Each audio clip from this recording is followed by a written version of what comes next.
Stephanie Bain, I have a books. I'm a book addict. There's so many books.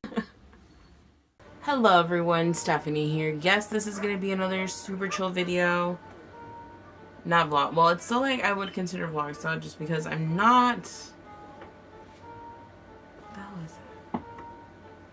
I don't know how the lighting is. If you hear a slight hum in the background, it's because I have this little like igloo refrigerator. It holds like 6 cans. That's where I keep my delicious Bella V, which is my flavored water that I'm obsessed with. And my dogs are barking because they're fucking annoying. Today's video, I'm just gonna talk to you about my favorite books of last year. I'm sure there were more, but quite frankly, these are the ones I thought of, so I narrowed it down to 5. Yeah, really not that hard. So let's go in order from least to favorite. Well, obviously all of these are my favorite, but whatever. The first one I'm going to be talking about is All Karl by Stephanie Garber. I was not expecting to love this book as much as I did. This, if you don't know, is about a like traveling carnival type thing that takes place at night, and it has these games that I don't want to say anything too much about it, but this girl gets invited to go, and it's about her sister who goes missing and like trying to find and all this other stuff.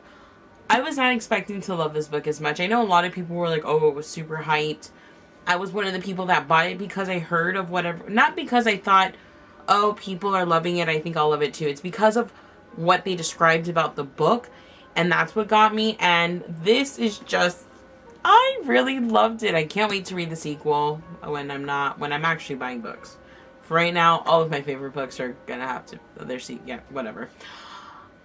I really loved it. I loved the world. I loved the magic. I loved everything about it. It was one of those books that just made me feel so happy after I read it. Like, just pure happiness. I just adored it.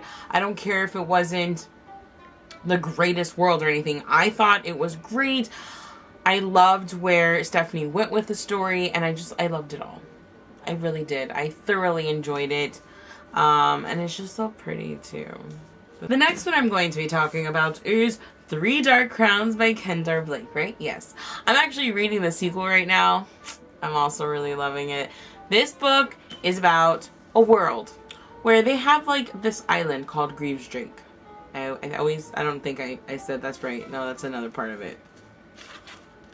Let me correct myself.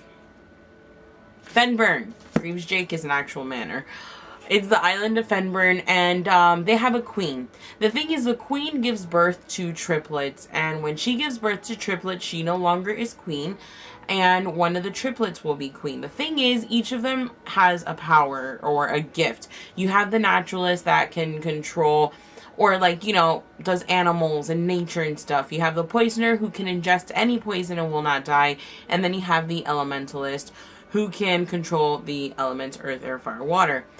And they have to kill each other until there's only one, and ta-da, you have a queen. I love this book. I'm loving the second one, I'll just tell you that right now.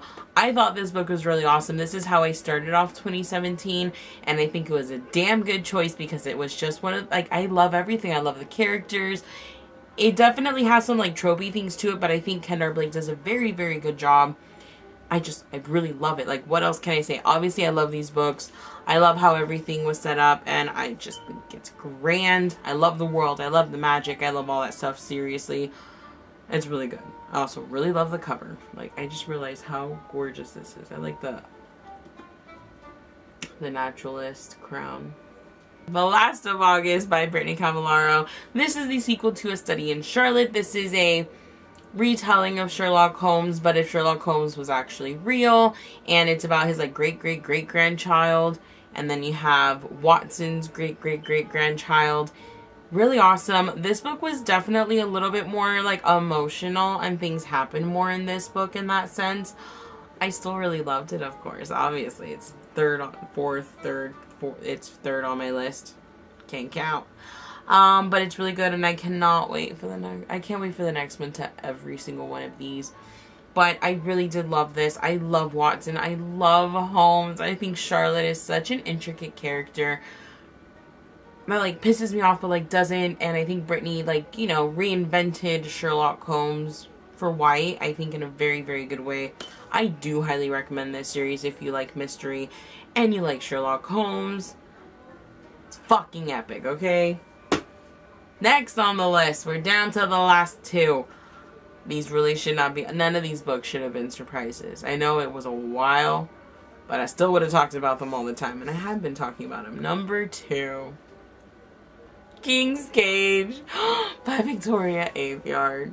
Who would have thought that this series, that I did not want to read at first, has turned out to be one of my all-time favorite series. Another thing is this book, okay? This one, every time another book comes out, like the Red Queen, very simple, very tropey, still really grasps me though, because I like what she did with the normal teen tropes. I thought she still had her own. The second book came out and I was like, wow, this is like a lot better. It's turning into her own. It's awesome. And then this book comes along and I'm just like, I loved this book so much. Like, I felt emotional at times. I love it so much. Like, I just think Victoria Aveyard, as she keeps writing, is becoming a better writer. She's growing into her own style. She's like, you could just feel that she's just grown so much as a writer, and that's awesome to see, because it did start off tropey, but it still was one of my favorite books. I was like, wow, I really like that. It's amazing, and I love it. I cannot wait for the next book, but like at the same time I'm like, don't come out. Don't break my art, like, please. This last one, my number 1 of 2017, really should not be a surprise at all. At all. And that is Now I Rise, woo, by Kirsten White. Ow, I just hit my like piercing and that pulled a little. This book, guys. This beautiful book tore me to pieces. I don't know how to feel about it. Things happened and I just, like, what the fuck happened in this book? I do not want the last one to come out because then it's fucking over. But this is definitely annoying that my dogs are barking. I love it though. I seriously do. And I just, I hold it near and dear to my heart. I will forever, like, just, oh my god. It's just, Leda is one of those characters that she is truly the anti-protagonist type person, okay? And I love that about her. I love that she is just this fucking badass girl who's not, like, gives no fucks. She gives no fucks. And I love her for it. And I love Kirsten White for writing this. I mean, don't get me wrong, Radu and Mehmed, like, I love y'all, but like, Leda's the star of the show. And oh my god, just things happen. I do have reviews, I think, for all of these books. If I don't have for all, whatever ones I have reviews for, I'll link down below if you haven't already seen it. But those are my favorite books. I hope you guys enjoyed this. Comment down below what books you read last year that was your absolute favorite, hands down number 1. You can even give me your list if you like. Or another thing, and I would also really like to know what books you are most excited for this year. My most excited book already came out, which is Iron Gold, because it's for Red Rising. And you guys know how much I love Red Rising. It's so good. Yeah.